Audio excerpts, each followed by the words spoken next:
Good morning, church. It's good to be back here this morning to do a little bit more Bible study with you. I hope everybody's had a really good week and are ready to study the rest of our Song of Songs this morning.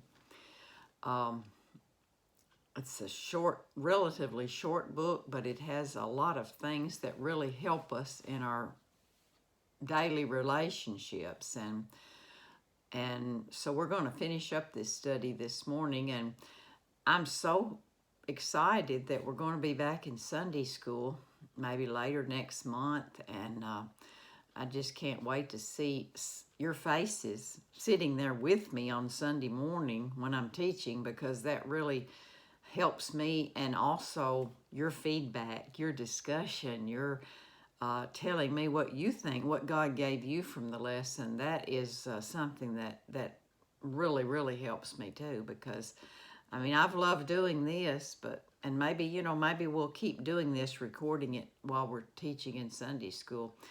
Brother Tim and I have talked a little bit about that, but we'll decide on a few things about that later. But I'm just excited to know we'll be back, and I hope every one of you will be able to be back with us. But anyway, like I said, we're going to finish up our study here in Song of Songs and talk about relational investment. Any good relationship takes an investment, doesn't it? An investment of quality time, emotion, commitment, understanding, patience. All those things and so many more are important in any relationship. And we said as we started our study in Song of Songs that God made us for relationship. First of all, with Him and with other people. So just like this couple, Solomon and his bride, had to put some time in and invest some time and other emotions into their relationship, we too, as believers, with our relationship with God, we have to invest in that relationship. We can't just be saved and then just say, okay, I'm going to heaven now, everything's good, If we do that, we're missing out on an awful lot of wonderful things as we grow with God and we grow in our relationship with Him.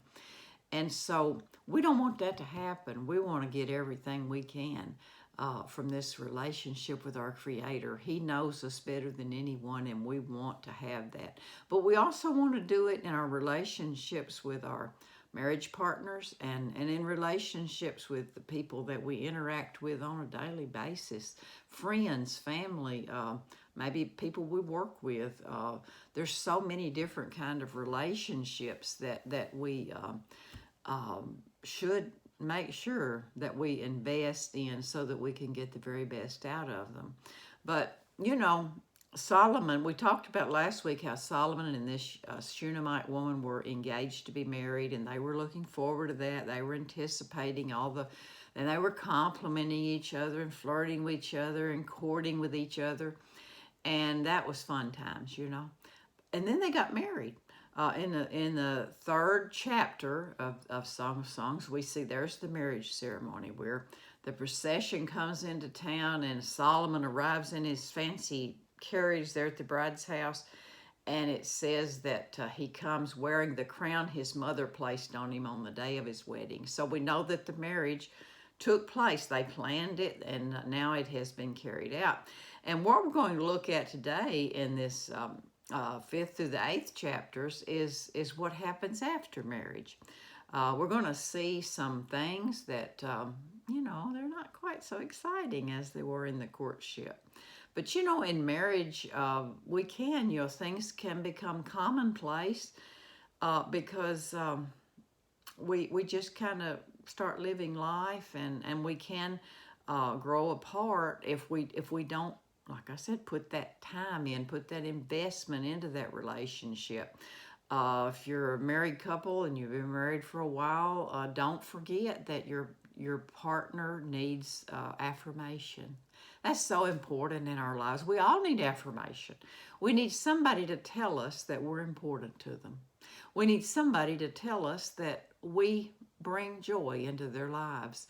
and we may even know that, but it just sounds so good when we hear it. And so each partner needs that in a marriage relationship. God needs that from us in our relationship with Him. And He certainly shows His love for us every day.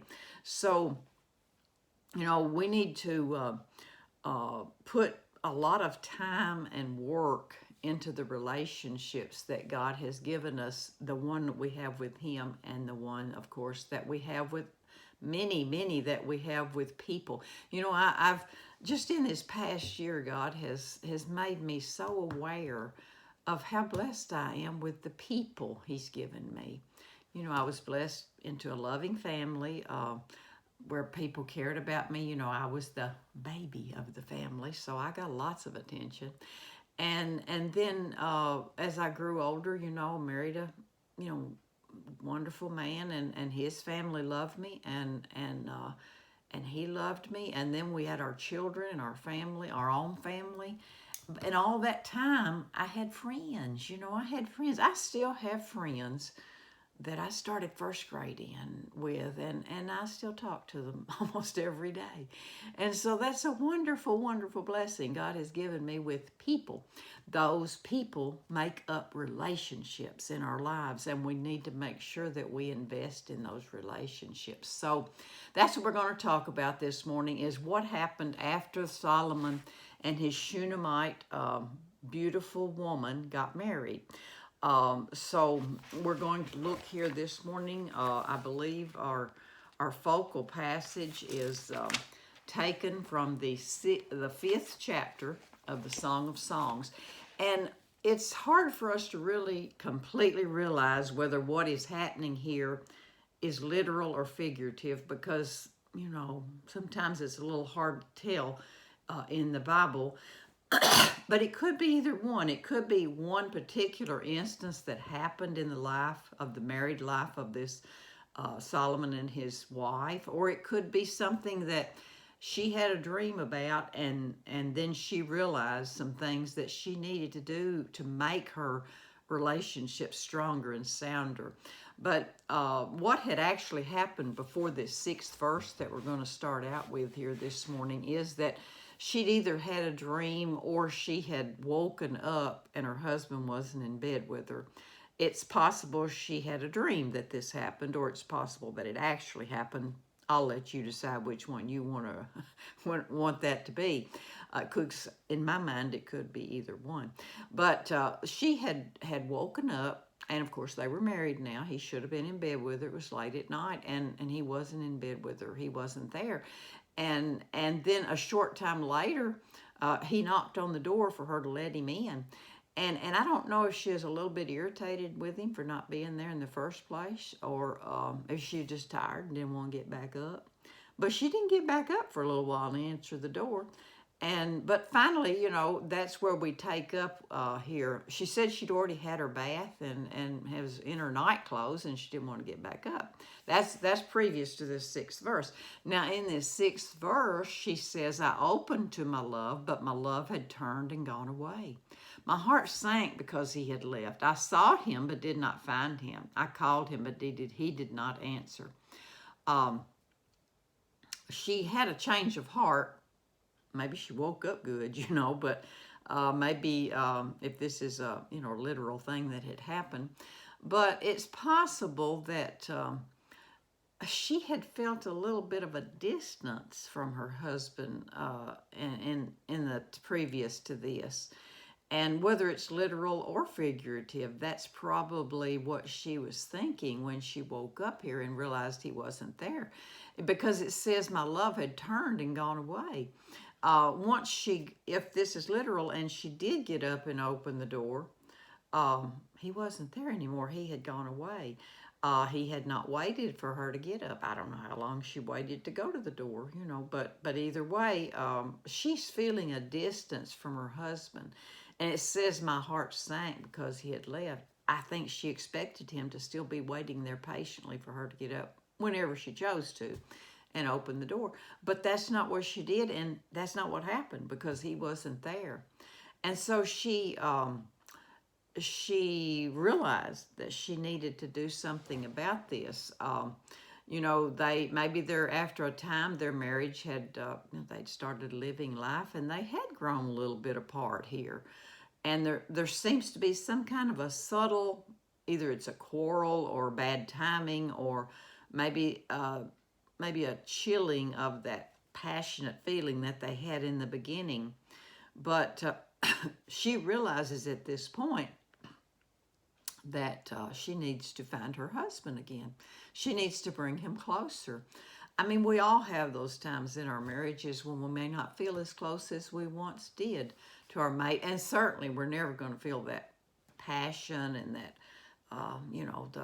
the excitement of the early months and years of marriage, especially after children come along.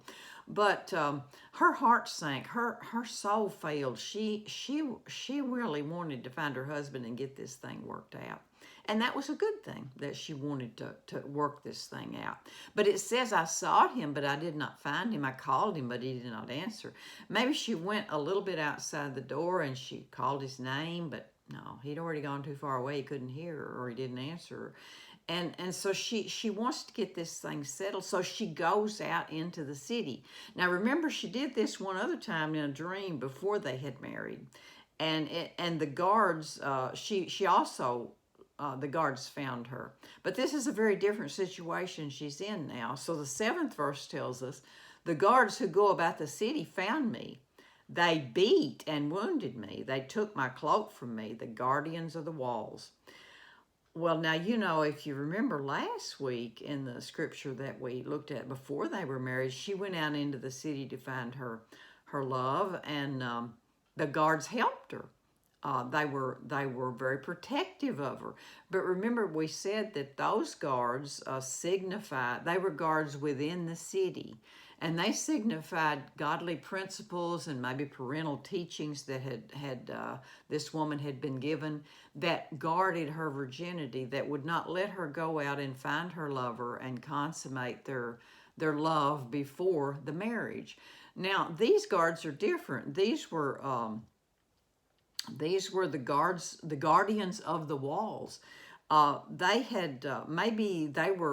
were the guards that signified the marriage relationship, and then the walls that surrounded that marriage. And these guards beat and wounded her and took her coat from her.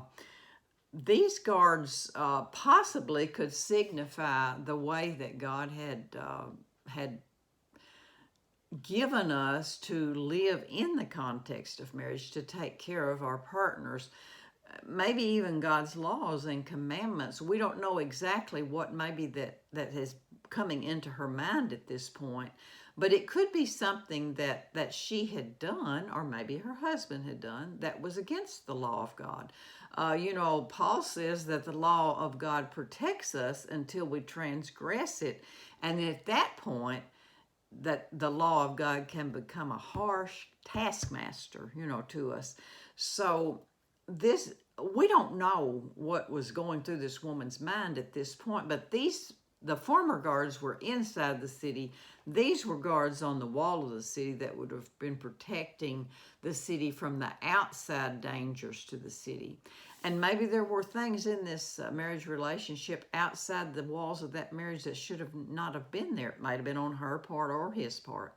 Or it could possibly have been something as simple as selfishness,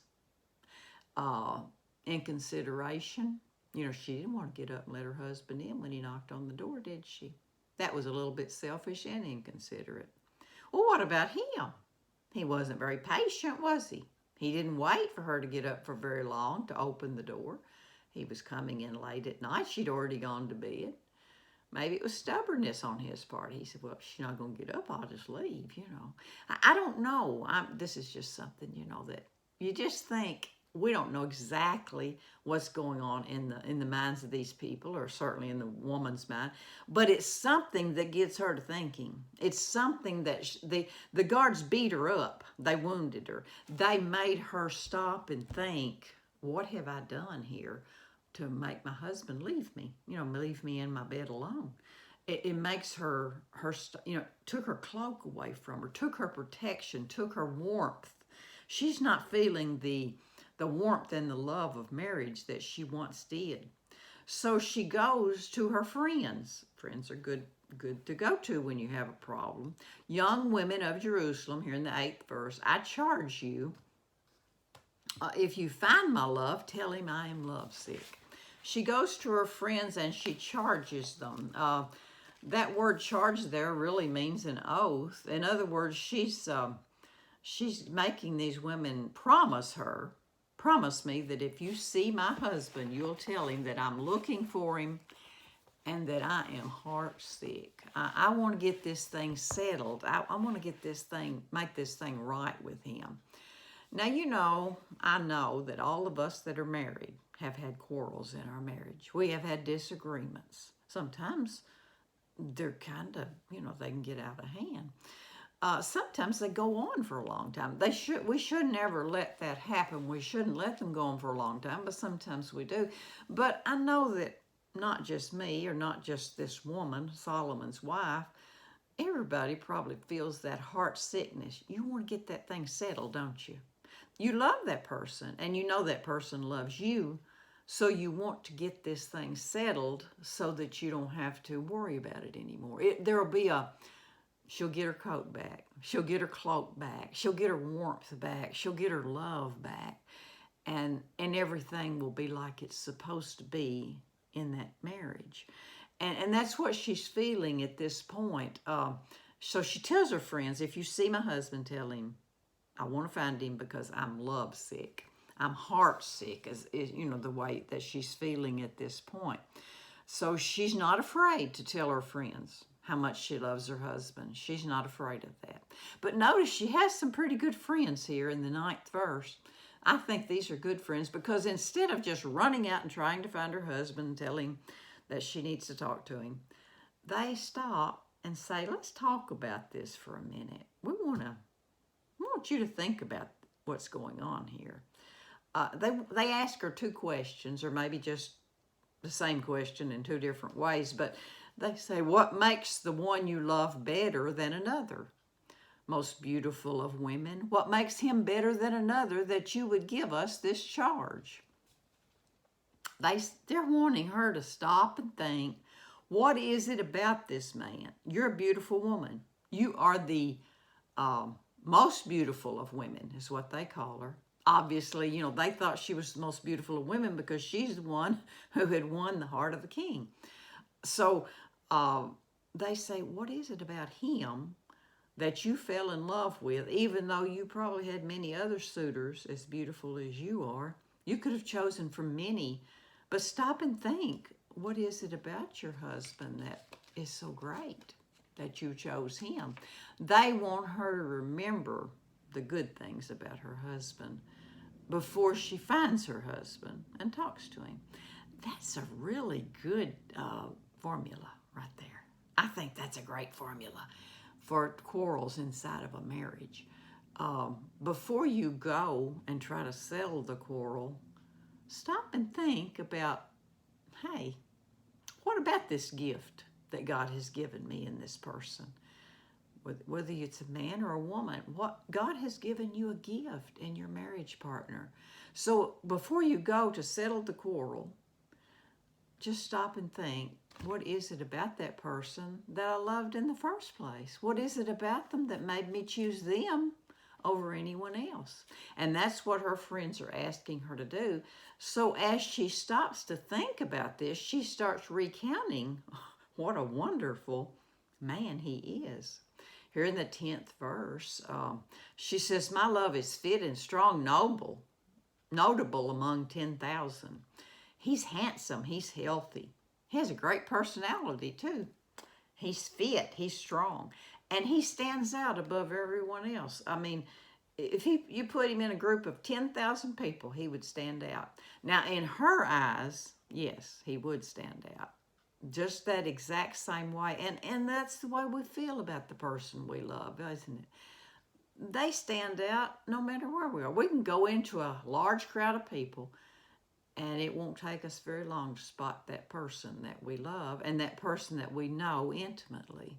And that's what she's describing him as. He's healthy, he's full of vitality, he has a great personality, and he just stands out above others.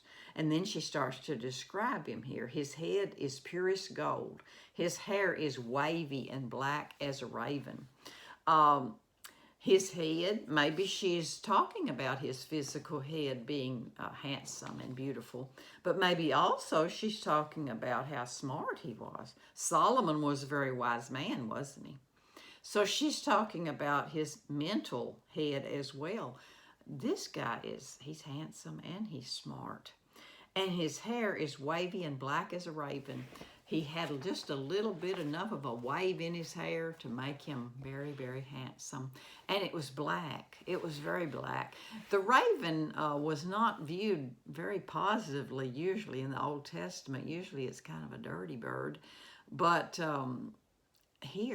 but you think about a raven, I guess we would call it a blackbird. It's very black, isn't it? And that's the way his hair reminded her of. That dark color of his hair, the sunlight would shine off of it, almost, giving him a sheen to his hair. And that made him very handsome to her. And then she describes his eyes. The eyes are usually the most dominant feature of a person's face. When we talk to a person, I love for them to look straight at me with their eyes when they talk to me. Now, everyone doesn't do that, but most people do. And you just can read those eyes. And of course, with the people that we know intimately and love, their eyes are one of the dominant features because we love that person. And she describes his eyes like being doves beside flowing streams, washed in milk and set like jewels. That's not exactly the language we would use today, is it? We might say he has the most beautiful dark blue eyes, or sea blue eyes, or whatever. He has the most beautiful green eyes, But here she describes his eyes as doves. Now, there could have been more to that meaning than just looks, because doves have always been one of the few birds that mate for life, and they're faithful to one mate for life. So it could have been that this signified that her husband was faithful to her, that his eyes wouldn't be roving for other women. Obviously, this is early in Solomon's life, right? So, but a faithful mate, and his eyes were beautiful. The washed in milk would probably be the whites of his eyes, and set like jewels would be the color of the iris and the pupil. Sapphires is maybe the jewel there. It could have been any jewel, though. Eyes are different colors, so it could have been any jewel that she's talking about. But she says in her mind that he has beautiful eyes. And then she talks about in the 13th verse, his face, his cheeks are like beds of spice, mounds of perfume. His lips are lilies dripping with flowing myrrh. She switches from the description of his, the way he looks, to the way he smells. He smells good, Now, she was one of the few people who had gotten close enough to the king. The king had a lot of bodyguards and a lot of people around him.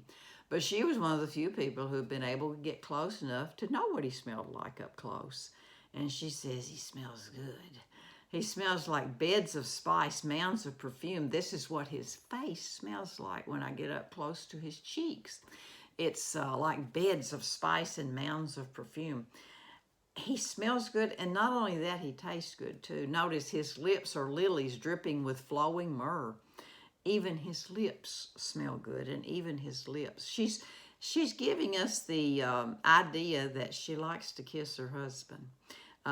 Kissing her husband was a delightful thing for this wife.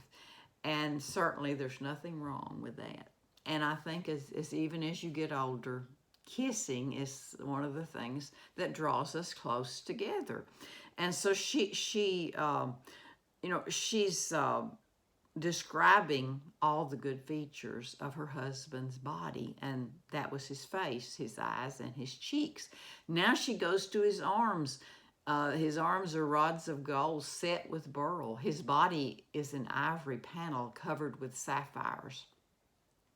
He was the king. He would have probably had lots of gold bands and jewelry on his arms, and probably rings on his fingers. His arms are rods of gold set with beryl. So there was probably maybe even jewelry that went all the way up his arms. I mean, we don't know exactly what he wore, but that certainly gives us that description. And then she talks about his body being an ivory panel covered with, this says lapis lazuli. I don't know if I'm pronouncing that right, but the word actually means, and in some translations of the Bible, it says sapphires. So that would be a dark blue, wouldn't it? So his body is an ivory panel covered with sapphires. In other words, he has jewels on his, he wears jewels on his body as well. I mean, the king, he would have probably had flowing robes, and they would have been very fancy with a lot of, probably some jewels sewn into them. So this is what she's picturing in her mind at this point. But it was important that she recall all these good things. I mean, things that had attracted her to him, so that she would remember that, you know, he's not just a common man. And even though our husbands or our wives are not kings or queens in the world, they're kings or queens to us in daily living, and that's the way they should be. They should be the most important person in our lives. They should be the center point of us. And so that's what she needs to remember. He's not commonplace. There is something very special about him. And then she remembers his legs are alabaster pillars set on pedestals of pure gold. His legs were, that alabaster would have been marble, and so that would have been sort of a milky color. And then he was set on pedestals of pure gold. That would have been his feet. His feet would have been his solid foundation. And his presence is like Lebanon, as majestic as the cedars. Now we know that Solomon was very familiar with the cedars of Lebanon because he had used many of those cedars and when he was building the temple. You know, we don't know exactly if this was before or after he built the temple, but certainly the cedars of Lebanon were very famous. Everybody knew that that was the best cedar that anyone could get. And so that's what she's saying. His presence is like Lebanon, as majestic as the cedars. In other words, he's unforgettable. This man is, once you meet him, you don't forget him easily. Just like once you saw the cedars of Lebanon, that forest of cedars that was so majestic, you would never forget that sight. You know, like people who go out to California and see the big redwoods, you know, they say they've never seen anything quite like that. So that's what she's saying. He's unforgettable. His mouth is sweetness. He is absolutely desirable. This is my love, and this is my friend, young women of Jerusalem. Now she talks about not his physical mouth, as she had talked about over here in the 13th verse about his lips being like lilies dripping with flowing myrrh that she would want to kiss, and that would be a desirable thing for her to kiss him. She's not talking about it here in the 16th verse. Here, she's talking about his speech. His mouth is sweetness. What he says sweet things. He says good things. He says desirable things, things that I like to hear. Well, we know that that's true because if you read back over into the first part of the Song of Songs, Solomon said she was the lily among thorns. She was the most beautiful woman that he'd ever laid his eyes on. She was desirable in every possible way. Maybe, over time and after marriage, maybe he didn't say that quite as often as he once did when he was courting her. But she remembered it when her friends told her, stop and think, what was it about this guy that attracted you? She's remembering how sweet he could sure sweet talk a girl, you know. And I don't mean flattery, and I don't mean some kind of syrupy thing that wasn't really, you know, intended to be true. These are things that she knew that what he said he meant. And they were very sweet, loving things. And she loved the way he talked. His mouth is sweetness. And then she just says he's absolutely desirable. When she had remembered all these things about this man that she'd been lucky enough and blessed enough to have married, she realizes that he's worthy of her love.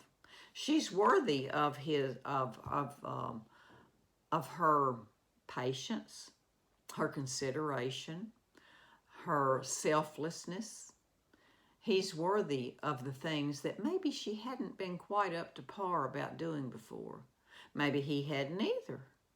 Maybe that was what had happened. You know, one of them drifts a little and then the other drifts a little. And then before you know it, you're so far apart that you don't know each other anymore. But that's not what she wants. She wants to get this thing settled. And now that she's thinking about how desirable he is, then she's very thankful that she has had these memories of him, the way he was when in the beginning, when she first fell in love with him. And maybe she had forgotten some of those things. And I think I've said this before, maybe even in the lesson last week. I know God does that, has done that for me more than once in my many years of marriage. You know, you get frustrated with people sometimes on both sides. That's totally true on both sides. But if you stop and give yourself some time to pray and think and ask God to help you, He will bring back so many good things about that person that He gave you. So many good qualities that maybe you just hadn't thought about for a long time. Oh, yeah, you knew them. Yeah, sure, I hadn't, you know, I know that person has that good quality. But maybe you just hadn't considered them for a while. You just hadn't thought too much about them for a while. And when you start to think about them and they start to move around in your thought process, you get to thinking, you know, I'm pretty blessed. I got a pretty good fella here. Or I got a pretty good lady here. And I need to be grateful for that person, that partner that God has given me. Now, you know, she says, this is my love and this is my friend. That's one of the best parts of marriage is friendship.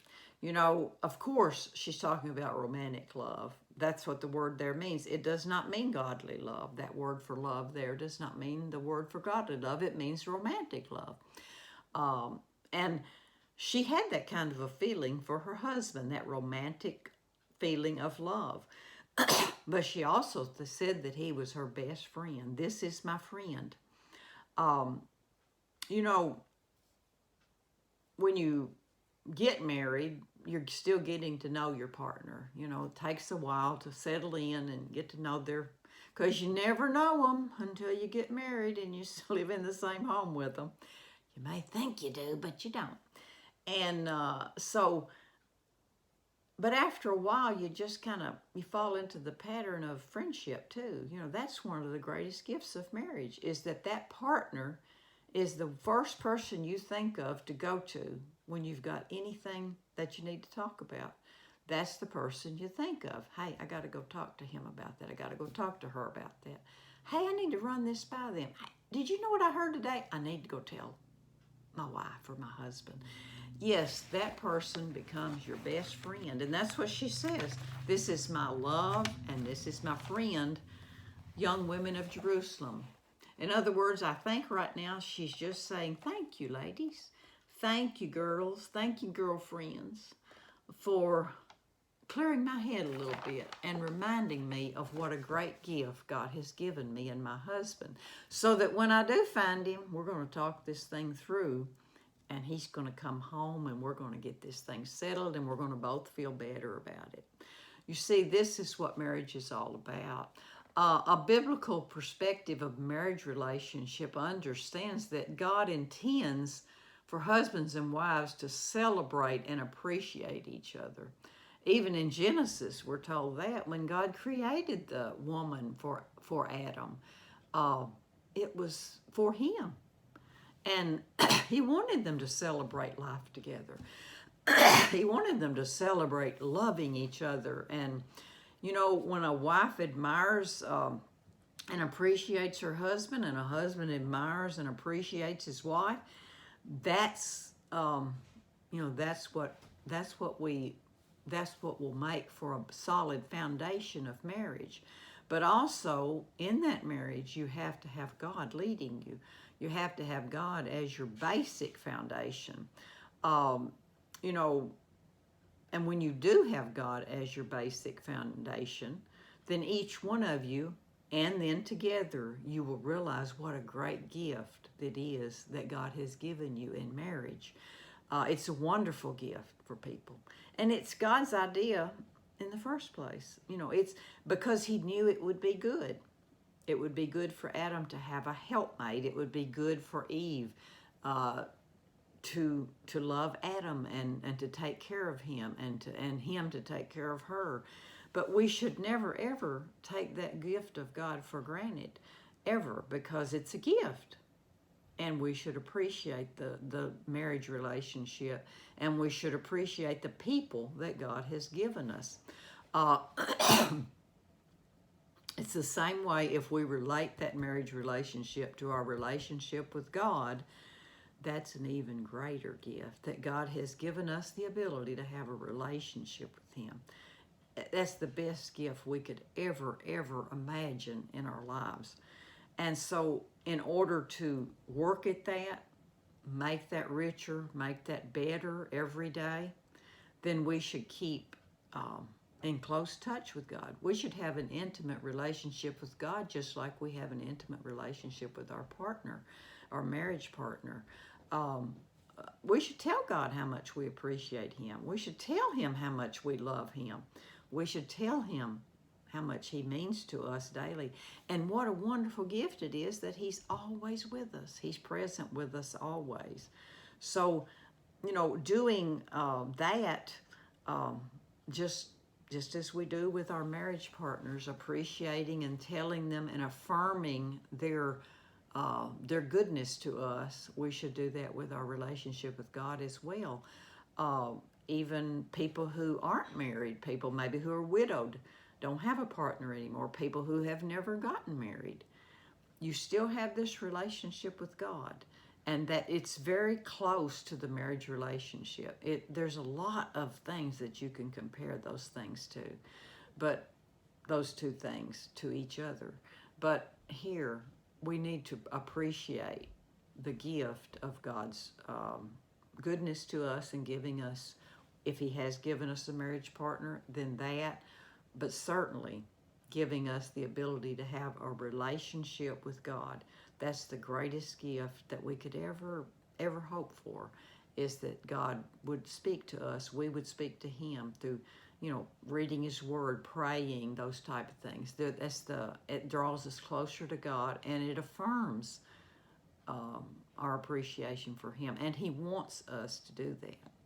So I hope we've enjoyed studying through the Song of Songs and the poetry books of the Bible. You know, the wisdom and the poetry books are not books that we study real regularly, but they certainly do have a lot of good things. And this book has really a lot of good things for young people who are thinking about marriage.